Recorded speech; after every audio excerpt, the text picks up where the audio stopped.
பாதுஷா மக்கள் ஜனநாயக முன்னேற்ற கழகத்தினுடைய தலைவர் பேசுகிறேன். சட்டவிரோத குண்டர்கள் மக்கள் ஜனநாயக முன்னேற்ற கழகத்தினுடைய சட்ட போராட்டத்தில் நுணுக்கங்களை கண்டுபிடித்து இன்று மக்களை வேறு வழியில் கையாள ஆரம்பித்து விட்டார்கள். ஒரு மொக்க காரணத்தை பெரிய தந்திரம் நினைச்சு பண்ணிட்டு இருக்காங்க. மக்கள் ஒரு சில விஷயங்களை சுதாரித்துக் கொள்ளுங்கள். இனிமேல் உங்களுக்கு அலைபேசியில் அழைத்தாலோ வீட்டிற்கு வந்தாலோ கலெக்ஷன் டீம், மைக்ரோ ஃபைனான்ஸ் நிறுவனங்களுடைய சட்டவிரோத குண்டர்கள், உழைக்க மறுக்கும் மனநோயாளிகள் உங்கள் வீட்டிற்கு வந்தால் பணமில்லை, கட்ட முடியாது, கால அவகாசம் ஆகும், நிற்க வேண்டாம், செல்லுங்கள் என்று சொல்லுங்கள். அலைபேசியில் அழைத்தாலும் நீங்கள் தெளிவாக சொல்லுங்கள், பணமில்லை, கட்ட முடியாது, வர வேண்டாம், கால அவகாசம் ஆகும் அல்லது சட்டப்பூர்வமாக நடவடிக்கை எடுத்துக்கொள்ளுங்கள் என்று நீங்கள் தெளிவாக பேசி ரெக்கார்ட் செய்து வைத்துக் கொள்ளுங்கள். கடந்த சில நாட்களுக்கு முன் நம்ம பவானி நகர் 5வது வீதியில் ஒரு லைவ் வீடியோ போட்டிருந்தோம். அந்த லைவ் வீடியோ சம்பந்தமாக அந்த சட்டவிரோத குண்டர், அதுவும் ஒரு வங்கியினுடைய ஸ்டாஃப்னு சொன்னாங்க, கடைசியில் பார்த்தா ஒரு கலெக்ஷன் ஏஜென்சியில் வேலை செய்கிறாங்க, என் மீது புகார் கொடுத்துருக்காங்க.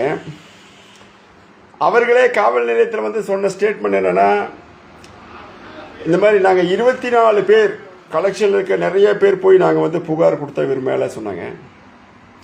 அந்த புகார் கொடுத்த சட்டவிரோத குண்டர்களிடம் நாங்கள் கேட்பது என்னன்னா, நீங்கள் கமிஷனரையோ டெப்டி கமிஷனரையோ சந்தித்து புகார் கொடுத்தீங்க இல்லையா, நாங்கள் சட்டவிரோதமாக வசூல் செய்கிறோம், அதை இவர் தடுக்கிறார், சட்டவிரோதமாக வசூல் செய்ய அனுமதியுங்கள் என்று புகார் கொடுத்தீர்களா? உங்கள் உண்மையை மறைத்து பொய்யை கூறி தவறான தகவலை கொடுத்து புகார் கொடுத்துருக்கீங்க. நீங்கள் எப்படி கொடுத்துருக்கணும்? நாங்கள் சட்டவிரோதமாக இந்த மாதிரி வசூல் பண்ணுவோம், சட்டவிரோதமாக மிரட்டுவோம், மக்களை தற்கொலைக்கு தூண்டுவோம், எங்களுக்கு அனுமதி கொடுங்கன்னு புகார் கொடுத்துருந்தீங்கன்னா அங்கேயே உங்களை பிடிச்சி உட்கார வச்சுருப்பாங்க. அங்கே போய் இவர் எங்களை மிரட்டிட்டார், வசூல் பண்ண விடலை, அந்த அம்மா வர சொன்னாங்க. அதுக்கு தான் இன்னைக்கு சொல்கிறேன், சட்டவிரோத குண்டர்கள் ஒரு புது யுக்தியை பயன்படுத்துகிறார்கள். மனநோயாளிகள், உழைக்க மறுக்கும் ஈனப்பிறவிகள் ஒரு புது யுக்தியை கையாளுகிறார்கள். என்ன யுக்தியை கையாளுகிறார்கள் என்றால், நிறைய ஃபோன் பண்ணுவாங்க.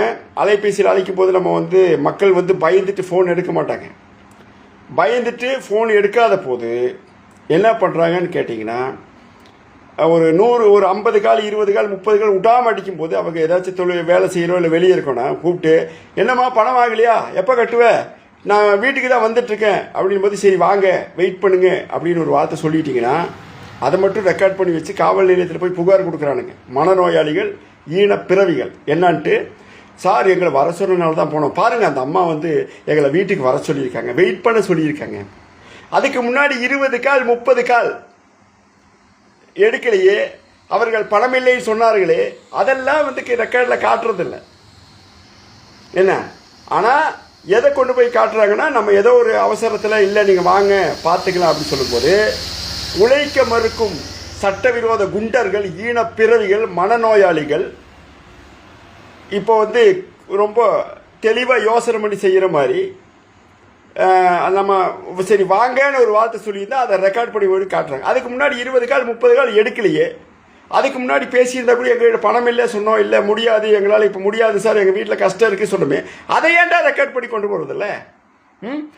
அதை நாங்கள் இப்போ ரெக்கார்ட் பண்ணி அடுத்தது காவல்துறையிட்ட கொடுத்துட்ருக்கோம். இந்த மாதிரியெல்லாம் வருது, இதுதான் உண்மை. இந்த சட்டவிரோத குண்டர்கள் நல்ல எரும மாடு மாதிரி இருந்து உழைக்க மறுத்து மக்களை போய் மிரட்டுறாங்க, அன்டைமில் போய் மிரட்டுறானுங்க, சட்டவிரோதமாக மிரட்டுறானுங்க, ஆர்பிஐனுடைய ரூல்ஸை மதிக்காமல் மிரட்டுறானுங்க, ஆளும் அரசை மதிக்க மாட்டேன்றானுங்க, காவல்துறையினுடைய சட்டத்திட்டங்களை சட்டம் ஒழுங்கை கெடுக்கும் வகையில் செயல்படுறாங்க, இந்திய தண்டனை சட்டத்தை மதிக்க மாட்டேன்றாங்க, நீதிமன்றங்களை மதிக்க மாட்டேன்றானுங்க, ஆர்பிஐனுடைய சட்டத்தை மதிக்க மாட்டேன்றானுங்க. எந்த ஒரு சட்டத்தையும் மதிக்காமல் ஈனப்பிறவிகள், தெரு பொறுக்கிகள்னே சொல்லலாம், பிச்சை எடுத்து எச்ச பொழப்பில் நக்கி பொழைக்கக்கூடிய, கலெக்ஷன் டீமில் வேலை செய்யக்கூடிய, சட்டத்தை மதிக்காத ஈனப்பிறவிகள் தெருக்களில் அத்துமீறுகிறார்கள், நகரங்களில் அத்துமீறுகிறார்கள், வீடுகளில் அத்துமீறுகிறார்கள், வீதிகளில் அத்துமீறுகிறார்கள், காம்பவுண்டுக்குள் அத்துமீறுகிறார்கள், வீட்டுக்குள் அத்துமீறுகிறார்கள். இவற்றை எல்லாம் தடுக்க வேண்டிய பொறுப்பு நம்மை போன்று போராடக்கூடிய ஜனநாயக சக்திகளுக்கும் கண்ணியமிக்க காவல்துறைக்கும் ஆளும் அரசிற்கும் உண்டு. அப்போ மக்கள் இனிமேல் தெளிவாக எந்த ஒரு சட்டவிரோத குண்டர்கள் அழைத்தாலும் பணம் இல்லை, கட்ட முடியாது, சட்டப்பூர்வ நடவடிக்கைக்கு செல்லுங்கள், நீங்கள் வீட்டுக்கு வர வேண்டாம் என்று தெளிவாக சொல்லி ரெக்கார்ட் செய்து வச்சுக்கோங்க. இவனுங்க என்னன்றாங்க, நாங்கள் வீட்டுக்கு வரோம், பக்கத்தில் இருக்கோம், பார்த்துட்டு போகிறோம், உங்களை சும்மா பார்த்துட்டு போக சொல்லியிருக்காங்க, மேனேஜர் வர சொல்லியிருக்காங்க, அங்கே சொல்லியிருக்காங்க, இங்கே சொல்லியிருக்காங்க, அது சொல்லி இது சொல்லியிருக்காங்க. ஏன்னா மென்டல் பயிலுக்கு அப்படி தான் பேசுவானுங்க. இப்போ அவனுங்களை பார்த்து கேளுங்களே, ஏய் நல்லா இருக்கியா, எப்போ டியூ கட்டுவேன், சாப்பிட்டியா, எப்போ டியூ கட்டுவேன், என்னப்பா நீ எந்த ஊருப்பா, எப்போ டியூ கட்டுவேன். இந்த இயர் ரெண்டுக்குள்ளே பாதி பேர் வந்து மென்டல் ஆகிட்டானுங்க, மென்டல் பயிலுங்க. இயர் ரெண்டு சொல்லி மக்களை போட்டு கொடுமைப்படுத்தி அப்புறம் நம்ம வீடியோவில் போட்டதுக்கப்புறம் மக்கள் ஓரளவுக்கு சுதாரிச்சிட்டாங்க. அதே மாதிரி காவல் நிலையம் செல்லுங்கள். மக்கள்கிட்ட நாங்கள் சொல்கிறது என்னென்னா, இவனுங்க வந்து நீங்கள் வந்து அலைபேசியில் அழைத்த உடனே இந்த மாதிரி வந்து ஃபஸ்ட்டு கேளுங்க, நீ யார், எங்கேருந்து பேசுகிற. காவல்துறை வந்து இன்னைக்கு வந்து மத்திய உள்துறை வந்து நமக்கு ஒரு அறிக்கை கொடுக்குறாங்க, தெரியாத நபர்கள் அழைப்பிலிருந்து வந்தால் எடுக்க வேண்டாம், தெரியாத நம்பர் இருந்து வந்தால் எடுக்க வேண்டாம்னு. அப்போ நம்ம சொல்கிறது என்னன்னா, புது நம்பர்லேருந்து வந்தால் எடுக்காதீங்க, சரிங்களா. காவல் நிலையம் போங்க, காவல் நிலையம் போய் இந்த மாதிரி மிரட்டுறாங்க சொல்லுங்கள். அதே மாதிரி பணம் கட்ட முடியாது சொல்லுங்கள், பணம் இல்லை, லேட் ஆகும், இன்னைக்கு இல்லை, அப்புறம் தான் தருவோம் சொல்லுங்கள். நம்ம எப்போ முடியுமோ அப்போ சொல்லுங்கள். அதை தாண்டி வற்புறுத்தினாங்கன்னா அதெல்லாம் ரெக்கார்ட் போட்டு வச்சுக்கோங்க. என்ன ரெக்கார்ட் போட்டு இவங்க வந்து 10 கால் 15 கால் பேசி ரெக்கார்ட் போட்டு அதில் வந்து நம்ம எங்கேயாச்சும் வாங்க, சரி வாங்க வெயிட் பண்ணுங்கன்னு சொல்லியிருந்தா அதை மட்டும் வச்சு கொண்டு போய் எங்களை வெயிட் பண்ண சொன்னனால தான் சார் நாங்கள் போனோம், இல்லாட்டி போக மாட்டோம். ஆனால் பொறுக்கி பசங்களா, நீங்கள் பண்ணுற அயோக்கியத்தனத்தை நாங்கள் எத்தனை பார்த்துருக்கோம். எத்தனை குடும்பங்கள் வந்து தற்கொலைக்கு போயிருக்கு. அதில் கம்ப்ளைண்ட் கொடுத்த ஒருத்தர் சொல்கிறான், என் மனைவி தற்கொலைக்கு போச்சு. டேய், உன் மனைவி தற்கொலைக்கு போனது நாங்கள் வருத்தப்படுறோம்டா. ஆனால் எத்தனை மனைவிகளை, எத்தனை பேருடைய கணவனோட மனைவிகளை தற்கொலைக்கு தூண்டிய ஈழப்பிரிவைகள் தாண்டா நீங்கள். ஏன்டா சட்டத்தை மதிக்கிறது இல்லை? சட்டத்தை மதிச்சு நடந்தா உங்களுக்கு என்னடா கேடு? வேற வேலைக்கு போய் சாப்பிட வேண்டிய, ஏன்டா வேலைக்கு வந்தீங்க சார்? வேலை இல்லைங்க, வேலை இல்லாதனால நாங்கள் இந்த வேலைக்கு வந்தோம். அப்போ வேலை இல்லாமல் யாராடா மிரட்டுறீங்க? வேலை இல்லாமல் கட்ட முடியாத மக்கள். அதனால காவல்துறையில் பொய் புகார் கொடுத்து காவல்துறையை திசை திருப்புறாங்க. வர சொன்னோம், அது மாதிரி வந்து நம்ம இவ்வளோ கடன் வாங்கியிருக்கோம், இவனுங்க பெரிய ஸ்டேட்மெண்ட்லாம் கொடுக்குறாங்க. அப்போ அதில் காவல்துறை அதிகாரிகள் அவங்க என்ன பண்ணுவாங்க, நம்ம யார் புகார் கொடுத்தாலும் அவங்க கண்ணியமான முறையில் அழைச்சி இந்த மாதிரி இருக்குது, இல்லை இப்படி இருக்குது, அப்படி இருக்குது, அப்படி. இப்போ அப்போ ஒரு 2-3 லோன் எடுத்தியா கட்டலையா, அப்போ ஒரு வேளை இவங்க மோசடியாக இருப்பாங்கன்னு தோணும். அப்போ நம்ம தெளிவான விளக்கம் காவல்துறையில் நம்ம போய் சொல்லணும். ஐயா இந்த மாதிரி இல்லைங்க, நாங்கள் ஒரு 6 மாதம் முன்னாடி, இல்லை ஒரு வருஷம் முன்னாடி, 2 வருஷம் நல்லா வாழ்ந்த குடும்பம், எங்களுக்கு ஒரு சூழ்நிலை பாதிச்சிருச்சு, நாங்கள் ஒரு கால அவகாசம் தான் கேட்டேங்க. இவனுங்க டார்ச்சர் பண்ணி வரேன் வீட்டுக்கு வரேன் சொல்லி அரிச்சு நச்சரித்து தான், அதனால தாங்க நாங்கள் சொன்னோம் இந்த மாதிரி சரி வாங்க அப்படின்னு சொல்லி. என்ன அப்படின்னு தயவு செஞ்சு நீங்கள் சொல்லுங்கள். அதே மாதிரி எவன் கூப்பிட்டாலும் சரி, எந்த சட்டவிரோத குண்டர்கள் கூப்பிட்டாலும் சரி, நாங்கள் காவல்துறையில் விசாரணைக்கு போனப்போ அவங்க சொன்னதை வர பணம் எல்லாம் கட்ட முடியாது சொல்லுங்கள், அதை ரெக்கார்ட் பண்ணி சொல்லுங்கள். அதுக்கு மீறி இவனுங்க போனாலுங்க இவங்க மேலே நடவடிக்கை எடுக்கலாம். அதுக்கு மீறி எங்கே பணம் இல்லை கட்ட முடியாது, சரியா. இவனுக்கு நீதிமன்றம் தான் போகணும், நீதிமன்றம் போனால் 1 வருஷம் ஆகும். அந்த 1 வருஷ காலத்தில் நீங்கள் வந்து 2 மாதம் 3 மாதம் தான் மக்கள் டைம் கேட்குறாங்க, அந்த டைமில் கட்டி முடிச்சுக்கலாம். இன்னும் ஒருபடி மேலே சொல்கிறானுங்க, ஸ்கூல் லோன் வாங்குவது, பள்ளி குழந்தைகளுக்கு வந்து நீங்கள் கல்வி கடன் வாங்க முடியாது. அவங்களே 2-3 மாதம் 6 மாதம் டைம் கேட்குறாங்க, கட்டி முடிச்சா வாங்கிக்கலாம். அந்த தாஸ் அமுன்னு சொல்லி ஒருத்தர் பார்த்தீங்கன்னா மைக்ரோ ஃபினான்ஸ் நிறுவனத்துடைய மிகப்பெரிய கீழ்த்தரமான ஒரு பையன், நம்ம கமாண்ட் போடும்போது அப்படி தான் போட்டுட்ருக்கான். ஏன் அப்படின்னா, உழைக்காம அவங்க வீட்டில் இருக்கவங்களுக்கு ஏழை எளிய மக்களுடைய ரத்தத்தை உறிஞ்சி அதில் நக்கி பிழைக்கும் எச்ச பொறுக்கி பசங்க இந்த மாதிரி கமாண்டை தப்பு போடுவீங்க. அதெல்லாம் நாங்கள் கவலைப்படுறது. நாங்கள் எத்தனையோ பேர் உன்ன மாதிரி 1000 பேர்த்த பார்த்துருக்கோம். உழைச்சி சாப்பிடு, உன்ன மாதிரி உழைச்சி சாப்பிட திராணி இல்லாமல் அடுத்த வீட்டை கெடுத்து அடுத்த வீட்டை சாகடிச்சு அதில் வர அதே மாதிரி சூசைட் பண்ணி செத்து போய் இன்சூரன்ஸ் கிளைம் பண்ணுறேன்றாங்க நிறைய பேர். ஆனால் அறிவு கட்ட பரதேசிகளா, இன்சூரன்ஸ் சூசைட் பண்ணவங்க இன்சூரன்ஸ் கிடைக்குமா? இல்லை எங்கேயாச்சும் போய் ஆக்சிடென்ட் ஆகி சாகணும்லாம் சொல்கிறாங்களாம்மா. இதையெல்லாம் தடுக்க வேண்டிய பொறுப்பு நம்மை போன்று கண்ணியமிக்க ஜனநாயக சக்திகளுக்கு உண்டு. அனைத்து கட்சிகளும் ஒருங்கிணைக்கணும். இப்போ பார்த்தீங்கன்னா ஒரு கூட்டமைப்பை மக்கள் ஜனநாயக முன்னேற்ற கழகம் ஒரு ஆக்கிரமிப்புலேருந்து அனைத்துக்கும் ஒரு கூட்டமைப்பை நாங்கள் ரெடி பண்ணி வச்சுருக்கோம். இனி அதை அரசியல்படுத்தி பல இடங்களில் இந்த கூட்டமைப்பு சார்ந்து எல்லா பிரச்சனைகளுக்கும் போராட இருக்கோம். அந்த சூழ்நிலையில் கலெக்ஷன் டீமில் இருக்கணும். நாங்கள் ஒரு படி மேலே மக்களோடு சேர்ந்து கட்டி வைக்க போகிறோம். மனநோயாளிகள், அறிவுகட்ட பரதேசிகள், உழைக்க மறுக்கும் ஈனப்பிறவிகள், அவங்கள கட்டி வைக்க போகிறோம். இந்த மாதிரி மனநோய் பிடிச்சோட என்ன பண்ண முடியும்? வரும்போது ஒவ்வொரு வீடாக போயிட்டு வர டாக்டர் சர்டிஃபிகேட் வச்சிருக்கணும், போலீஸ் கிளீனிங் சர்டிஃபிகேட் வச்சிருக்கணும், ஆத்தன்டிகேஷன். ஒருத்தர் சொல்கிற ஆத்தன்டிகேஷன் லெட்டர்னு ஒன்று இல்லைன்ற ஆர்பிஐனுடைய வெப்சைட்டில் போய் பாருங்கடா. அறிவுகட்ட உழைக்க மறுக்கும் சட்டவிரோத குண்டர்களே, மனநோயாளிகளே, போய் ஆர்பிஐனுடைய வெப்சைட்டில் போய் பாருங்கள். அங்கீகரிக்கப்பட்ட நிறுவனம் யாரை அனுப்புகிறோம் என்று ஒரு கடிதம் இருக்க வேண்டும், அடையாள அட்டை இருக்க வேண்டும். அது முதலில் முகவரி சோதனை மட்டுமே நடத்த வேண்டும்.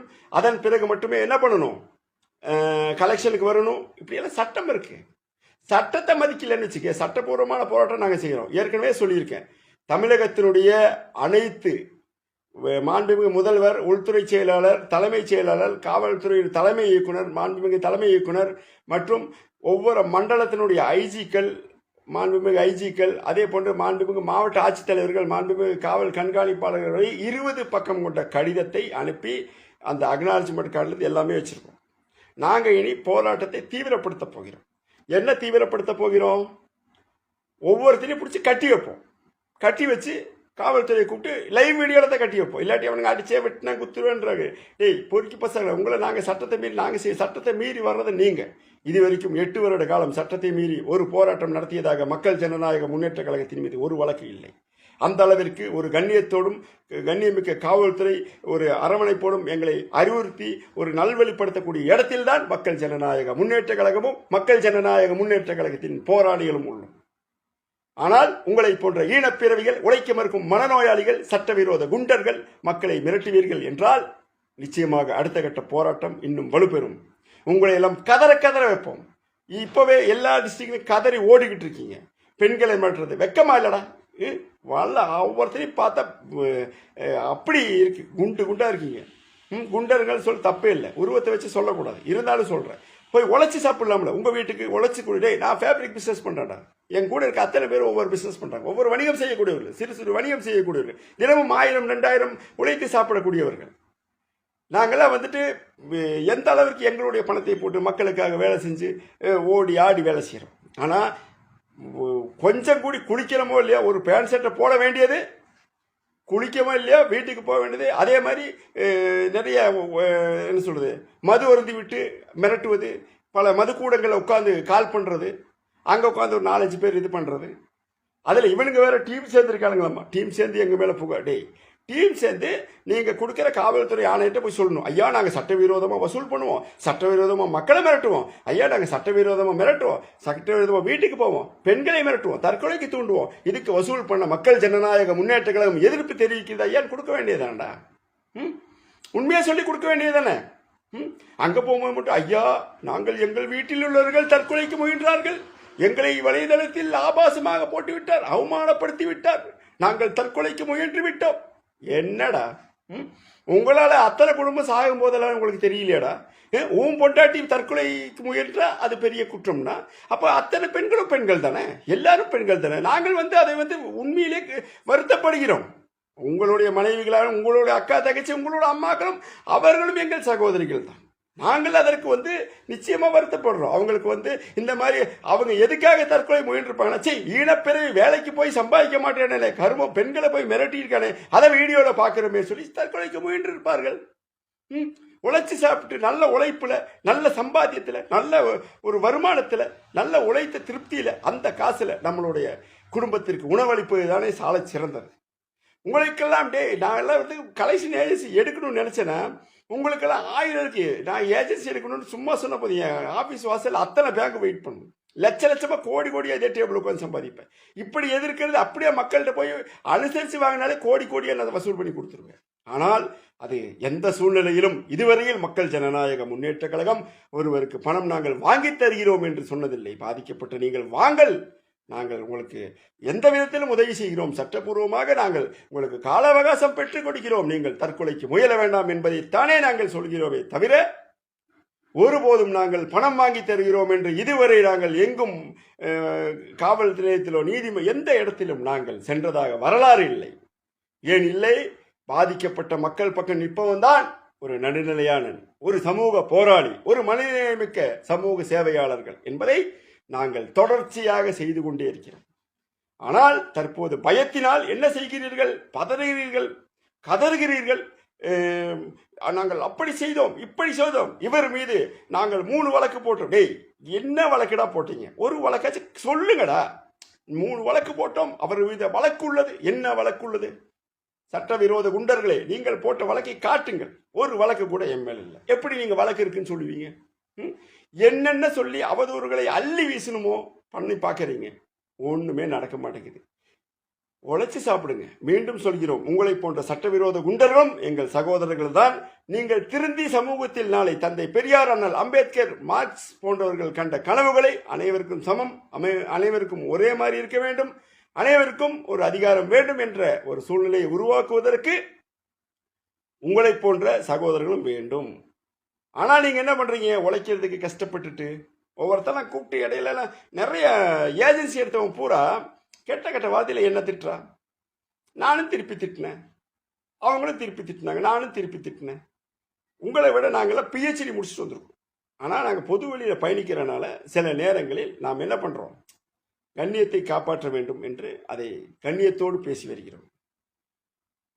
கலெக்ஷன் ஏஜென்சி, கலெக்ஷன் டீம், குறிப்பாக நீங்கள்லாம் புரிஞ்சுக்குங்க, எல்லோரும் சட்டத்தை மீறி நடந்தால் இந்த போராட்டம் வலுப்பெறும். நாங்கள் வழக்கு வாங்குவதற்கு பயந்தவர்கள் அல்ல. மக்களுக்காக அனைத்து துறைகளுக்கும் கடிதம் எழுப்பியுள்ளோம்.